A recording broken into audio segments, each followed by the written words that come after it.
Okay, so chapter 10 of Romans, we got into it a little bit last week. I have to start by saying this. Chapter 10 has got this set of scriptures in it from 5 to 8 that I have read 100 times in my life. I've been teaching the Bible for 33 years. I have never studied this spot. And you go, well, I thought you studied the whole thing. I try to. But here's the funny thing. When you read chapters 1 through 9, you're so tired of the law stuff that Paul is talking about. I talked about this last week. It just wears you out. I'm not under the law. I'm under grace. Right? Amen. And so when I read about the law very long, it just weighs me down. And so by the time you hit chapter 10, you're so excited to see grace show up. Even if you don't understand something, you just plow into it. It's like, man, I'm ready for some grace, right? And so I've never studied this spot. In fact, it's always confused me. Almost had a wild child loose. And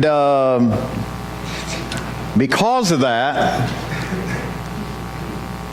last night, 1:30 in the morning, God woke me up. And I'd already asked him, okay, now what part of chapter 10 do you want me to preach? Do I need to do the whole thing? What do you want me to do? And he says, why don't we study that part you ain't never studied? And you notice God said ain't. He must be from Oklahoma. Anyway, I went, okay, that sounds good. And I'm thinking 1:30 in the morning. I guess this is a good time to study, right? And I woke up bright-eyed and bushy-tailed, read several things, studied a rabbi and what he said about it, even though he wasn't a believer, and I'll get to that in a little bit, which is interesting. And I looked at it, and all of a sudden I had understanding. And then I washed all the clothes from our trip, and I folded all the clothes from our trip, and I washed the dishes, and I went back to bed about 4 o'clock, waiting to get here to tell you what I learned. Isn't that fun? I mean, shouldn't the Word of God inspire us? Shouldn't it speak to us and cause us to go, oh man, I got to go tell somebody about this? Well, here it comes. All right. Verse 5 of chapter 10, for Moses writes that the law's way of making a person right with God requires obedience to all of its commands. But faith's way of getting right with God says, don't say in your heart who will go up to heaven to bring Christ down to earth. And don't say who will go down to the place of the dead to bring Christ back to life again. In fact, it says the message is very close at hand. It is on your lips and in your heart. How many of you understood that? See what I mean? That's a tough spot. In fact, every time I've ever read over that, I've gone, Paul, what are you saying? I don't even understand. I read it in every translation. It's still just as confusing. And last night, God goes, Google it. So I Googled it. Now watch this. This is fun. First thing that pops up is a rabbi talking about this. And I'm going, why would a rabbi be talking about something in the New Testament? It's because it didn't come from the New Testament. It came from the Old Testament. It came from Deuteronomy. Deuteronomy is the last book that Moses wrote before he died. Deuteronomy is a summary of all the first 5 books of the Bible. And he preaches Deuteronomy as a written letter to the Jews just before they go over into the promised land, because Moses don't get to go. 120 years old, he's not sick, he's full of life, and God says, you don't get to go. Now that's hard. That's hard.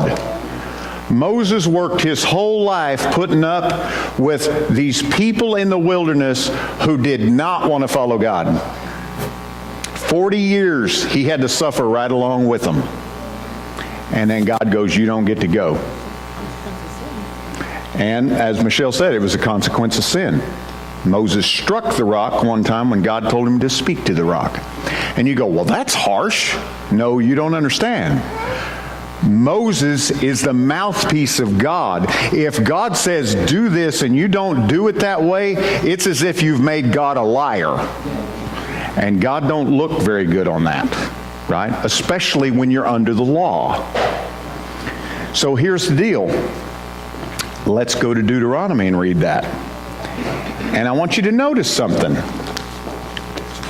The understanding in the original text gets real clear. Verse 11 of chapter 30. This command I am giving you today is not too difficult for you, and it is not beyond your reach. It is not kept in heaven, so distant that you must ask, who will go up to heaven and bring it down so we can hear it and obey?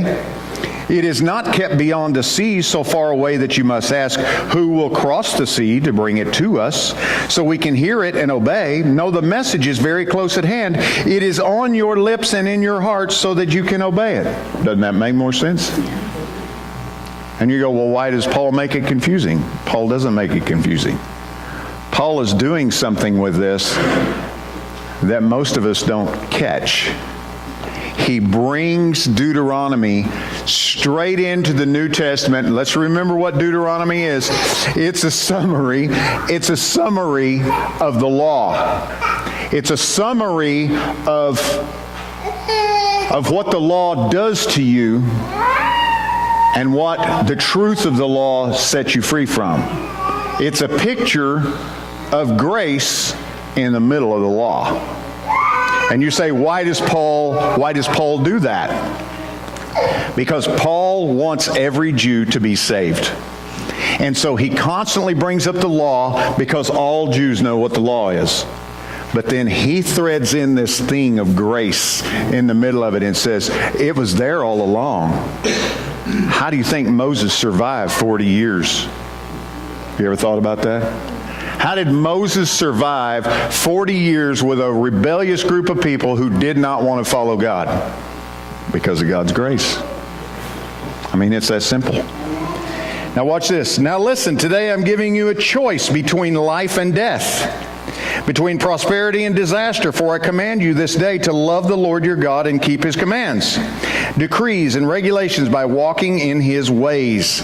If you do this, you will live and multiply, and the Lord God will bless you and the land you are about to enter and occupy. But if your heart turns away and you refuse to listen, and if you are drawn away to serve and worship other gods, then I warn you now that you will certainly be destroyed. You will not live a long, good life in the land you are crossing the Jordan to occupy. Today I've given you the choice between life and death. What does that sound like? That's the gospel. Right there in the middle of Deuteronomy. What is it Jesus came to do? He came to give us life. Right? And if we don't choose life, by default, what are we choosing? Death. Right there in Deuteronomy is the gospel. Now I call on heaven and earth to witness the choice you make. Oh, that you would choose life, so that you and your descendants might live. You can make this choice by loving the Lord your God, obeying him, and committing yourself firmly to him. Who else said that? Jesus. He said, I sum all the law and the prophets up into this, that you love the Lord your God with all your heart, mind, soul, and strength, and that you love your neighbor as yourself. It's right there. This is the key to your life. And if you love and obey the Lord, you will live long in the land that God swore to give your ancestors, Abraham, Isaac, and Jacob. Now, the rabbi. The rabbi was answering a question. A young lady had posed a question. I don't understand Romans chapter 10, verses 6 through 8. You know what he responded? Well, that's not in my Bible. Why is that? The Torah does not have the New Testament in it. The Torah is taught as its own thing without the Messiah. Because the Torah teaches the law is the only way. Now what's crazy is this rabbi who does not believe in Jesus then looked it up. Now remember, the Jews are God's chosen people for the Messiah to come through, and there are times, even though many of them are not Christians, they have understanding that's beyond us because they know the law. All right? This is what the rabbi said. Well, now that I've looked up this book, and I'm not sure who the writer is, but it looks like he plagiarized Deuteronomy. Now, what does plagiarize mean? Copied. It actually has a context of cheating. Copy to cheat. What do artists do whenever they write a song? They copyright it. Why do they do that? So nobody will cheat and steal their rhythm, right? Or their lyric. So that's the context in which he said, and I went, ooh, this is getting juicy at 2 o'clock in the morning. He says, but after further studying it, this writer, whoever he is, he doesn't even want to take the time to see that it's a Jew writing this, right? He says, it looks like to me that he is trying to summarize the law to show God's plan of grace and mercy. That sounds like a Christian. And I went, oh my gosh, he's preaching the truth and he doesn't even know it because he is not a Christian. Yet because he understands and knows the law, he understands what the writer of Romans, Paul, is saying. And I thought, oh my gosh. See, what does that tell you? The Jews are genuinely blinded. God has blinded them, as it says in chapter 9, so us, the wild olive branch, can be grafted in for a season, and then their eyes will be open. So if you ever get mad at a Jewish person for not understanding, please understand, it means you need to pray for them. The reason they can't see is so that you can come to a saving knowledge of Jesus. Have you ever thought of it like that? All right, so now let's go back to Romans. And the message is the very message about faith that we preach. If you openly declare that Jesus is Lord and believe in your heart that God raised him from the dead, you will be saved. Now, many of us have done this. The problem is many of us do this once. When's the last time you openly declared that Jesus was Lord? I'm not trying to make you feel guilty. I'm trying to get you to think about it. Okay? I don't like guilt motivating. But what I do like is confronting our actions sometimes with truth. Let me tell you what actually happened when we were in Flagstaff. We went to this restaurant. And it's a little barbecue place.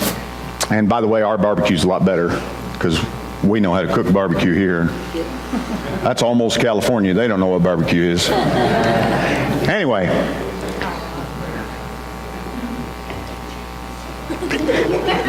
My wife is commenting on barbecue on the front row. Anyway. What's funny is there was these 4 girls standing there. And this particular restaurant we've been to before. And what they do is they donate a portion of their proceeds to whatever group is trying to fundraise. And so these people that will stand outside of this will say, if you give to our organization, by giving us your receipt, this restaurant will give us some money for what we're trying to raise money for. I'm like, okay. So I'm looking at what they're standing for. There's 4 little girls standing here. They're all probably 14 to 16. And it says T.R.U.T.H.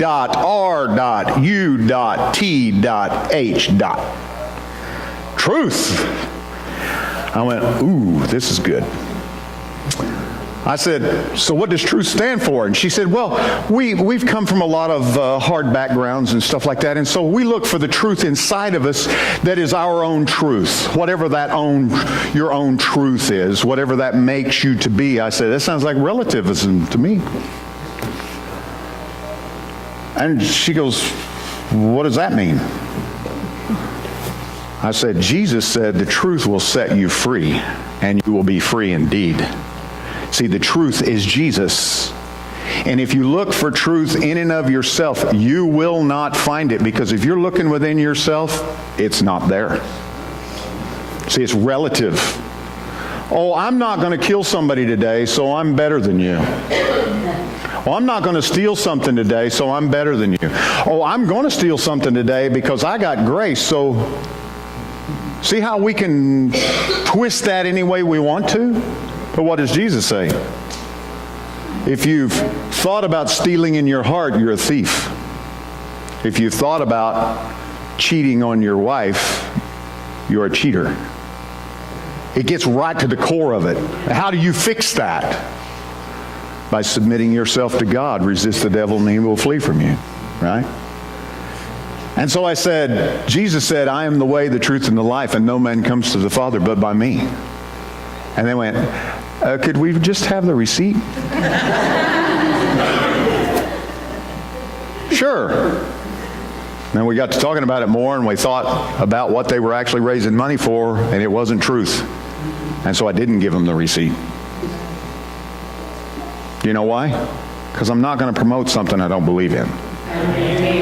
I'm also not going to promote a lie that somebody's believing. See, one of the things I've been saying for a long time, it's time for the silent majority in America to speak.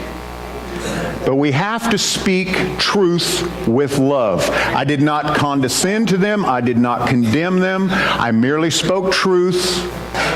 I was gentle. I was loving. One little girl was wearing hoops. I said, girl, I love hoops. And she goes, well, thank you. See, I've found something to talk about in the middle of declaring truth. Now you could say, well, it didn't change them. Well, the first time truth was spoke to you, did it change you? No, it's a process. And here's the thing. There will be a day, one of those 4 little girls, or maybe all 4 of them, will be confronted with the reality of the lie they've been following their whole life, and they will go, do you know what? I remember that guy years ago, that funny-looking guy that wasn't from here, said this. I need to look that up. Right? Look at what it says. For it is by believing in your heart that you are made right with God, and it is openly declaring your faith that you are saved. As the Scripture tells us, anyone who trusts in Him will never be disgraced. Jew and Gentile are the same in this respect. We're equal. They have the same Lord who gives generously to all who call on Him. For everyone who calls on the name of the Lord will be saved. Now, how many of you know I'm an extrovert? Come on, you can raise your hands. I'm not going to get offended. Am I an extrovert? Definitely. Have I ever met a stranger? No. Okay. I'm an extrovert. What about an introvert? But I'm an introvert, Jim. I can't just share my faith like that. That may be true. But there is one person near you that you love that's not saved. There is one person, and I don't care if you're one person, you can share your faith with that person when they hit the wall, when they crash, when they run into a diagnosis, when they hear something that just crushes them. You can speak life into them. Even if it's one person. Do you know the guy that shared with Billy Graham only shared with 3 other people in his whole life? But he shared with Billy Graham, and Billy Graham spoke to everybody in the world. You say, well, what can one person do? One person wrote half of the New Testament. Praise God. That one person started churches all over the Mediterranean area, and that's the reason you hear the gospel today. One person. One person can make a huge difference. So you don't have to be like me. When I preach, I don't even expect you to be like me. A lot of people go, well, it's easier for you, you're a preacher. Dude, I've been a preacher for 10 years. I wasn't a preacher for the 30 years before that. But I shared my faith with anybody that would listen. Why? Because God changed my life. Amen. He rocked my world. What was that? What's that line in that Toby Mac song? You wrecked me? I love that. God wrecked me, man. I was confronted with Jesus one day. I said, I want to follow you, but I don't know how to do it. And he says, okay, let's go. Buckle your seatbelt. And it's been a wild ride. But you know what? I love it because I'm fulfilled in it. It is what drives me. The Spirit of God is what drives me. I cannot do anything with this book on my own. But there's a crazy thing that happens when you speak it. When you speak this book, the words on the page come to life. And they begin to affect you. All right? I go for my testing Friday to find out if the cancer's gone. Let me tell you what, the cancer's gone. But the doctors hadn't told me that, so I'm not really legitimate yet. Right? I'm not really legitimate yet because we don't usually believe it until we hear somebody put their stamp of approval on it. Well, guess what? I go for my testing Friday, which means I got to wait a month to hear the truth or to hear their version of the truth. Here's the truth. God asked me to go through this. I went through it. I am still in it. I'm not afraid of it. I'm focused on what God is saying, and I'm plowing through it, man. This is what I'm doing. In the middle of that, my faith has grown unbelievably to the point God wakes me up in the middle of the night and says, hey, you know that spot you just never really studied? Why don't we dive into that tonight? Why could I even hear his voice? Because I'm listening for it. Right. A lot of people say, well, I can't hear God. Be still. Amen. What does the scripture say? Be still and know that I am God. Right. If we'll get still, put that contraption we call smartphone, which is actually an idiot device if you think about it. Put it down. Put it down. Ask God what he wants you to know and just be patient. Amen. And all of a sudden, he'll speak. Do you know, one of the things that I worry about with this generation is President Obama told us that knowledge is power. You know what Solomon says about knowledge? Knowledge without wisdom is lunacy. Lunacy. Wrap your head around that. Knowledge without wisdom is idiocy. So this thing that we call a smartphone by itself will make us idiots. But with wisdom and that phone, let's take that, just chase that rabbit for a minute, thank you very much, can make you a vessel for God. You know what happened after I got through last night? Studying that rabbi talking about this, I prayed for him. Who am I to pray for him? Amen. I'm nobody. But God had me listen to him so I would gain some knowledge, and in God's wisdom, he said, now, pray for him. I love him. I want him to come to know me. And he's that close. He's that close. As I'm listening to him, he preaches the gospel. He just don't know who Jesus is. And I'm going, dude, you're like an evangelist, only you don't know Jesus. I don't even know what to do with that. But it's beautiful. See, because that's what God does to each and every one of us. The ridiculousness of God is that he can use you to change everybody around you. And many of us in this room see ourselves as insignificant. Well, guess what? You are. But with God, you become significant on a whole nother level. You can, in and of yourself, with the power of God, wreck the world around you for Jesus.